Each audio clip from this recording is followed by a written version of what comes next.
Good afternoon, my darlings. It is Thursday, the 23rd of May, so we really don't have that much longer left of May mayhem. However, since the election, the United Kingdom, yes, Rishi Sunak, woo, has decided to call a general election for, we believe, July the 4th. Which brings a very timely book for your pleasure. Pendulum, Societal Breakdown and the fallout. Shall we begin, my darlings? Yes, Pendulum of Justice swings both ways. Well, we all know that this is an absolute darling book, and it came out in 1968 on January the 1st, and it is printed by Hodder and Stoughton, and this is a first edition paperback from 1969, the year later. Now,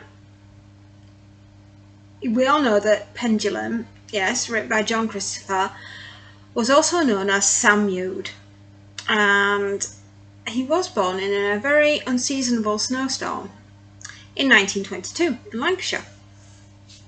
Was his unnatural, unusual arrival onto planet Earth what gave him a genuinely wonderful insight to the human understanding and societal understanding, and helped him in many ways to write about society and the breakdown of it. Now, I will tell you this book is completely brutal.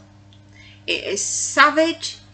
It's a nasty, nasty, evil little book. But it is brilliant and fantastic because it is us. It is everything about us. It's what makes our society tick. I would honestly say this is a forerunner to Mad Max.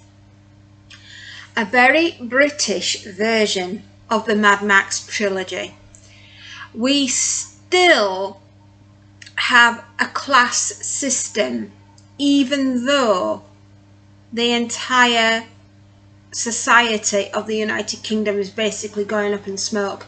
We still have top tier, middle tier, lower tier, and it continues throughout this book, even though every level is getting pretty much arseholed by the next level. I mean, the upper middle class, wow, they have literally no idea what is coming.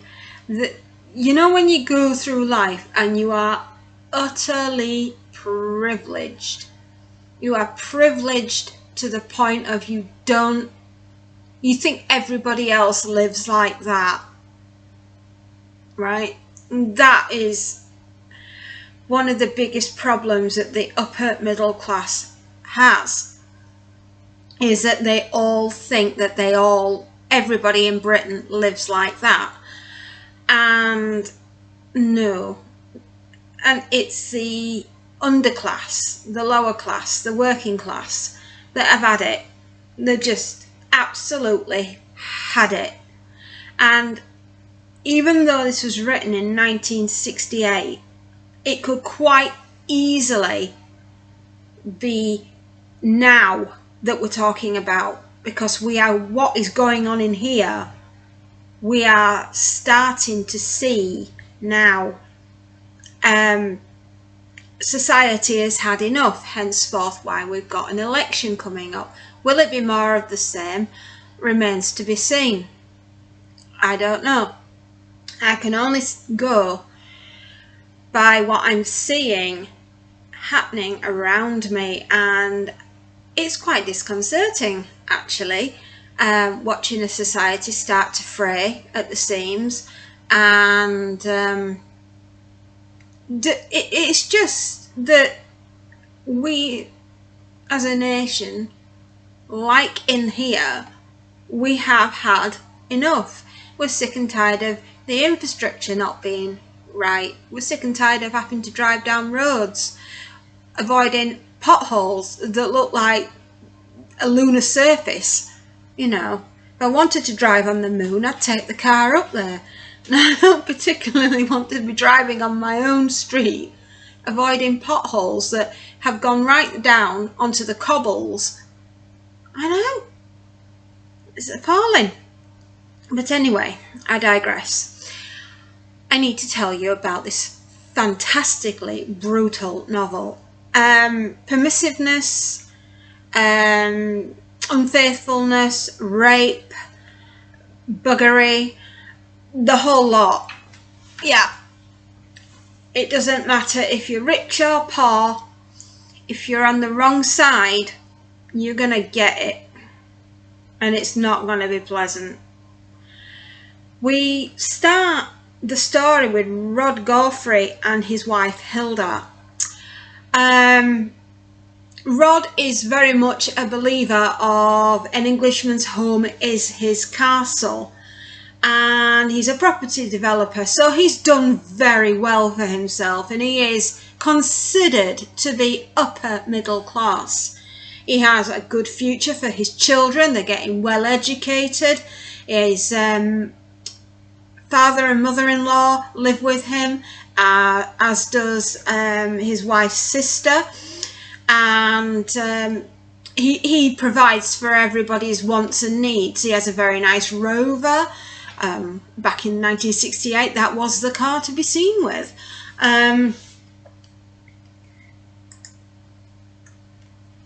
Poor Rod. You know, like I said in the beginning, where the upper middle class live in this little bubble and they think the rest of the United Kingdom is like that. Well, Rod has no inkling of the mayhem that's on its way. And it is the nation's youth who will rise up and revolt because they are sick and tired of being told that there is no future for them. When a man loses everything, he loses it. And if a young man can see no future, no way forward, he will find a way forward and a future. It might not be the one that you wanted, but when you've been under your iron heel for that length of time and has not been allowed any let up, and has been told basically that his entire life he is going to be under your heel, and you will make him stay there, he's going to fight back and he's going to bite. And that's exactly what happens in this book.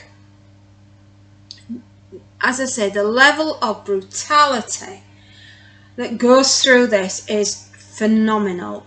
There is a professor in this book called Walter Staunton, and he's an opportunist.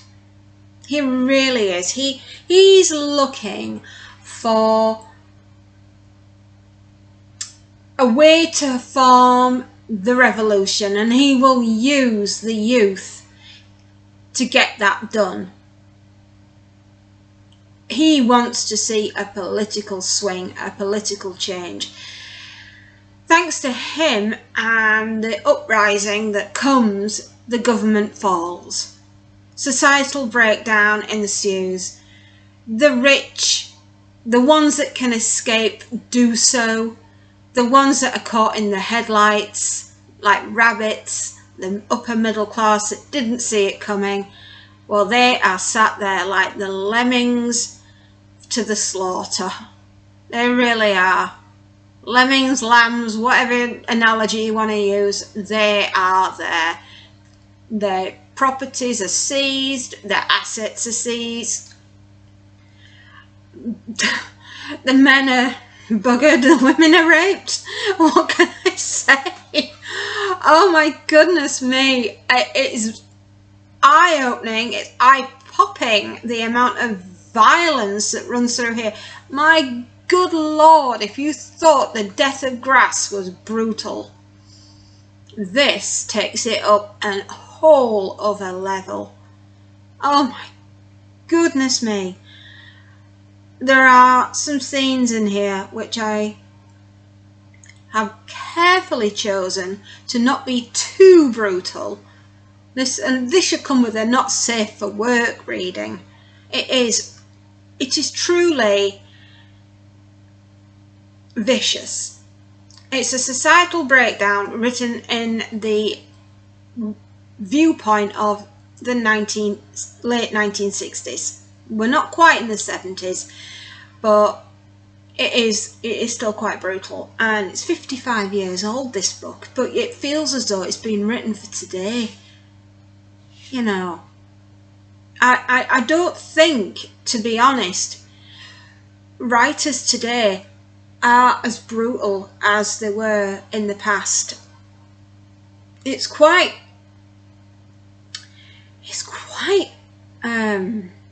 nerve-wracking, certain parts in here. We have Jane's timid, God-fearing brother, Martin, who has quite the key role to play. He really does. You see, we've got, on one hand, we've got the Yobs, which are the youth which are rising up to take back the United Kingdom to what they want, because they've had enough of the upper elite and the ruling classes telling them that they can't have anything and that they've got to stay down there and serve them and be poor and destitute, and they've absolutely proper at it. And on the other flip side, you've got the Robies, which are the God-fearing cult which forms. And my God, is that a fascist-run organisation? But, you know, you've got the far right versus the far left, with the blooming Liberals prancing around in the middle going, oh, don't do that. Naughty. Down with that kind of thing. We'll have none of that. And you've got all those factions running around beating each other over the heads with bloody French baguettes. It's just farcical and brutal, and you know, that's the funny side of it. But then there is the actual horrific side of things, which I have to read. The beginning. All right, this is when it was society norms. No, this is a thin veneer of what a society does. You know, I'd like to think that mankind is 99% animal and 1% human. And it's the 1% part that keeps the 99% from going ape. It really is, because you know what the reason why we remain human? It's the fear of being caught. And that's the only reason we keep our humanity, if you like. I mean, there might be others out there that disagree with me, and I have to take into consideration sociopaths and psychopaths. Now, a psychopath doesn't know why they're doing it, they just do it because they're psychotic. But a sociopath, they are dangerous, because they do know the difference between right and wrong, but they'll do it anyway. Yeah, they are scary. So, here's the beginning. Part 1. They drove back from Pallister through the dusk of a fine June day. At first the sky was obscured by the brilliance of the city's lights, but as the rover cruised north along the Broadway, buildings gave way to parkland, dark beyond the immediate orange sodium glare, and it was possible to see above the trees a calm, deepening blue, with 1 or 2 bright stars. The radio was on, playing the Victoria Musical Hall revival, Goodbye, Little Yellow Bird. Rod was pleased with the evening. He always took Hilda's parents out for a meal on their wedding anniversary, along with Hilda herself and her brother and sister. Last year he had tried a new place out in the country, but it had not been successful. Hilda's mother had praised everything, but scarcely touched her food. Her father had eaten his, but with a disapproval that started from seeing that the menu was entirely in French, and grew throughout the dinner, becoming audible when there was not a single English cheese on the cheese board. My darling, there won't be any cheese in Britain by the time this book is finished. Tonight they had gone back to the steakhouse and everyone had been happy. His elation stemmed partly from this party, from being well fed and wined. He also grew out of a more general satisfaction. He totted up credits and debits and found the balance good. His health, first, a touch of rheumatism in one knee, sharpening when the glass fell, half a stone excess weight, well, perhaps 3/4, spectacles for reading, but fit enough for a man in his middle 40s, and his private life it was a good home, a wonderful wife, 3 children, who were not always easy to understand, but basically all right. In business, he was successful by any standard, immensely so in relation to what he had started with. The Rover turned off the main road and into a quiet curving streets of Goyston Estate. His major achievement, one had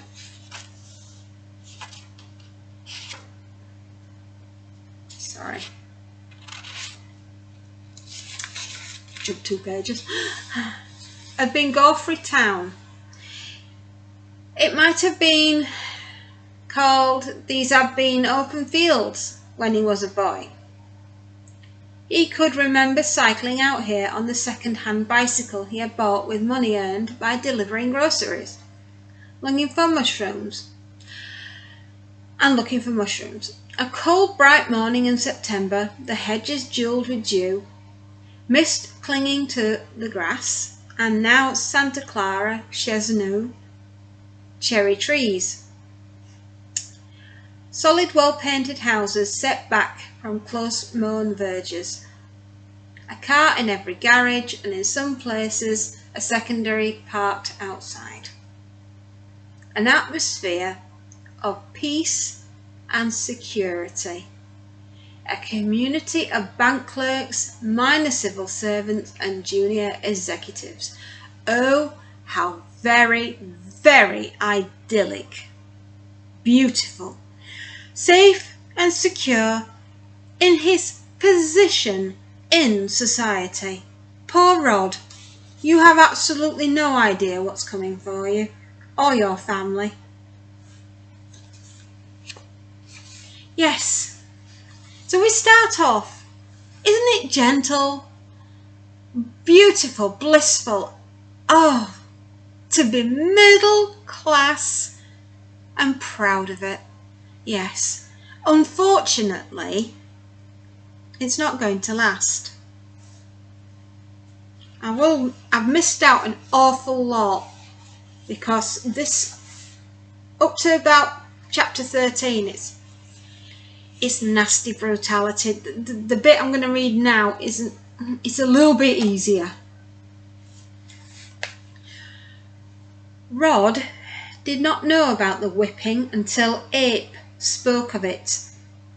The family were having their midday meal together when Ape came in with 4 of the yobs at his heels. There was no knock on the door. Stephen rose to his feet and Rod did the same. A man in his own home now has to stand to attention when a younger man of the yobs enters. If he doesn't, the consequences could be quite dire. Talk about your home being your castle. You don't even own it anymore.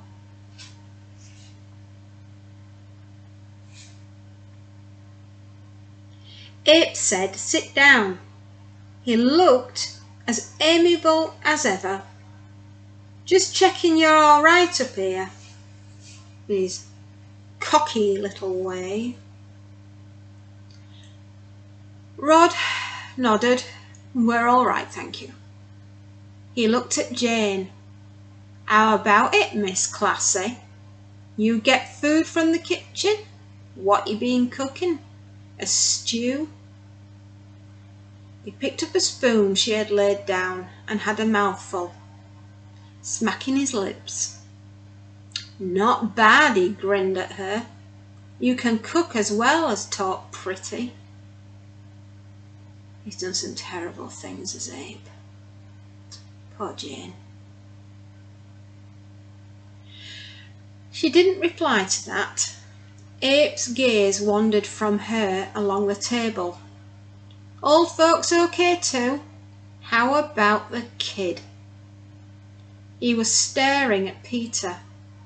To Rod's surprise, Peter stood up also and said, "Yes, sir. Thank you, sir." The kid is clearly terrified. His voice was awkward and stilted. Abe's smile lingered, thinner, less pleasant. He said, "Let's see how it looks." Peter looked at him silently. "I thought you'd had your wit sharpened, kid. I said I want to see it. Stand up and take your shirt off." Peter rose from his chair, loosened his shirt and pulled it over his head along with the undervest. The action was painfully clumsy. Rod thought he seemed more upset than was necessary. It was just one of the small humiliations they were all exposed to all the time, which they had to learn to take. As long as the whims were no worse than his, they could hope to survive them. Ape said, "Turn around." Rod saw it, as they all did. The boy's white back streaked with angry red. He turned towards Ape. Anger for an instant uncontrollable. "You bastard! I'll..." Ape smiled, surprisingly broadened again. He said, "So he didn't tell you about it, did he? I like that." He nodded at Peter. "You did well, kid. But you tell it now, because I want to hear it. You tell why you got a beating." Peter said woodenly, "For being disobedient and being rude to you, sir." Rod said, "I've put up with a lot, but..." "Shut up!" Ape's voice was sharp and cold. He was looking at Peter. "Tell him who did the beating, kid." Peter's eyes went from Ape to his father. "Come on, then. This is an order." The boy's cheeks were flushed. He said, "It was Steve." Ape walked to where the boy stood. He put his hand on his shoulder. "I better not hit where it hurts, eh? Okay, kid, you can put your shirt on again." You see, that is the level of brutality, and that was one of the nicer parts of the brutality in this book. And the rest of it is just, it's anarchy in the United Kingdom. It is just pure violence. Honestly, it's just flipping heck. It is horrific.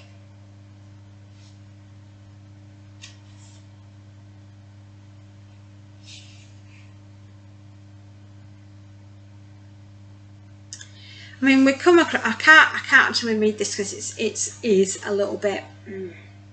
But there is an almighty battle going towards the end of the book where the apes and the robies clash, and the apes. It's Ape. He's the leader of the group. But it's the Yobs versus the Christian church, the Robies. So we call them the Yobs versus the Robies, and they decide to have a flipping well set to right in the middle of the street. And they're just the people that are stood around, innocent bystanders, and they've just had enough, and so they just launched themselves at the bikers and the clergy. And can you imagine anything more British than a biker gang and a bunch of priests all running down the road at each other to clash in the middle with the ladies wearing pillbox hats and handbags? I mean, it sounds like a sketch from a Monty Python scene, doesn't it, you know? The Batley Women's Institute in reenact Pearl Harbor. You know?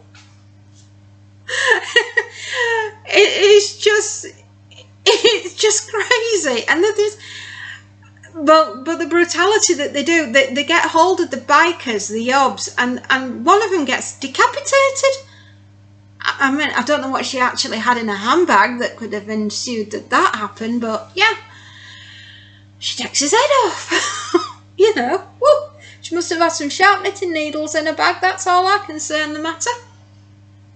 But you see, now you can see where I call it a very British Mad Max, because it truly is, and it's just wall-to-wall viciousness, and it's the degradation that the upper middle class go through, and it's such a shock for most of them that people are just keeling over having heart attacks. You know, maybe they are better off dead, because to live through what's coming, to know that your house is going to be taken off you. You know what, you're lucky if it's just the house that they take off you and the money out of your bank account, because to strip you of your dignity as well is just too much for some people. You know, I mean, we have no rule of law. We've got no police force that's turning out. We've got the army don't want to turn out, you know. Henceforth, why we have the Yobs and the priests, the Robies, you know, and one is as bad as the other. You've got the Robies, which are essentially far right, very fascist, and the left, which is, you know, the Yobs, you know, the undertrod, the downclass, the working class, the underclass, and then you got the middle class liberals in the middle, all running around saying, down with that sort of thing, stop that. And it's just anarchy on a level that is just wow. Honest, it's like Mad Max met Monty Python's Flying Circus, and they decided to have a baby, and this is it. This is the outcome. A very British civil collapse, societal collapse. If you can get a copy of it and you're into societal collapse and the thinkings behind it, the geopolitical stance and understanding the human mind, you know, the human psyche, this is the book for you, definitely. I mean, if you're just interested in societal collapse on its own, this is definitely the book for you. I'd definitely give it a 10 out of 10. I have not found another author quite like Sam. Oh, Christopher, as most of you will know him, John Christopher. I just don't know of another writer that is got his finger on the pulse to a societal collapse, and he tells it in such a detached way that you're not worrying about his feelings and thoughts. You're more interested in the fleshing out of the characters, which he does an amazing job with. You really do feel that you know these people. You know, middle class bankers. We'll start with them. They're the first to go. They're the first to get brutalized. And many of them are dispatched with quite quickly. You know, if you're a city banker, run. And don't wear a suit when you do it, because you'll be easy to pick off. Yeah. As soon as the yobs really start getting a hold of society, if you're living in a city at that point, you really need to be making your escape plans. Do not get caught in the headlights of the oncoming car, because it will run over you, as it did in many of the people in here. Lots of professionals have just ripped from their homes, ripped from their families, and they're forced to choose a side. And it didn't matter which side that they chose, because they were buggered either way, as a lot of the men in this book are, terribly. So yes, I would definitely say this is not for children. And it's not for people of a sensitive nature, because it will give you nightmares. Can you imagine Britain? Good grief. Britain tearing itself apart. You know, the foreign powers that are our enemies must be looking on in glee, thinking, well, I didn't even have to fire the gun. They did it for me. They did it themselves. And, you know, and it's when your country's warring with itself, having its civil war, that's when your enemies are looking on at you, because you are in your most weakened state. And like I say, no smoking guns here. Nobody had to fire a shot. They just walk on in when we're tired out from beating each other over the heads with our handbags and our baguettes, and they'll take what's left. And yeah, suddenly we'll have a new leader and probably have to learn a new language. Yeah. So anyway, 10 out of 10, 10 stars, definitely. A fantastic read. A thought-provoking book. Yes, this is definitely what nightmares are made out of. And you better hope that our country never, ever decides to go the way of Pendulum. And on that note, my darlings, happy readings and enjoy. Good luck with the new upcoming elections. Just to let you know, it has stopped raining for now.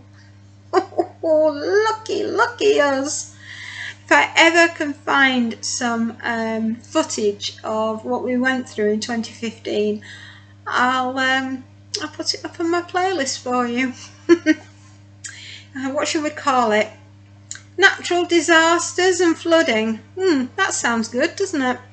Yeah. So that's what I'll do for you next. But yeah, if you really want to read about societal collapse, Pendulum is the book for you. Take care, my darling.